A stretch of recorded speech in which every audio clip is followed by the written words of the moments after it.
მარველის ფილმი ფანტასტიკური ოთხეული პირველი ნაბიჯია, მეორე შაბათ-კვირაა კინოგაქირავებაში პირველ ადგილზეა. თუმცა პირველ კვირასთან შედარებით გაყიდული ბილეთების რაოდენობა 66%-ით დაეცა. სადებიუტო უქმეებზე ფანტასტიკური ოთხეულის ახალმა ფილმმა ამერიკის შეერთებულ შტატებში 117 მილიონი ამერიკული დოლარი გამოიმუშავა, ხოლო მეორე კვირას მხოლოდ 40 მილიონი.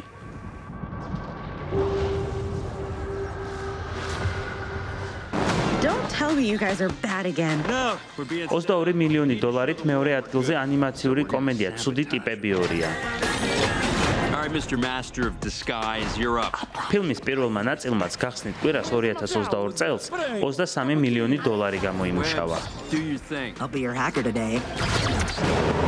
A voice in your head. სადებიუტო შაბათ-კვირა იყო კომედიური ფილმისთვის შიშველი პისტოლეტი, That was awesome. რომელმაც 17 მილიონი დოლარის შემოსავლით სალაროებში მესამე ადგილი დაიკავა. ამერიკელი რეჟისორის ჯეიმს განის ფილმმა სუპერმენი, რომლის პრემიერაც 4 კვირის წინ შედგა, მსოფლიო მასშტაბით უკვე 550 მილიონ დოლარზე მეტი გამოიმუშავა. ამერიკის შეერთებული შტატების მასშტაბით კი გასულ უქმეებზე 13 მილიონი დოლარის მოგება ნახა.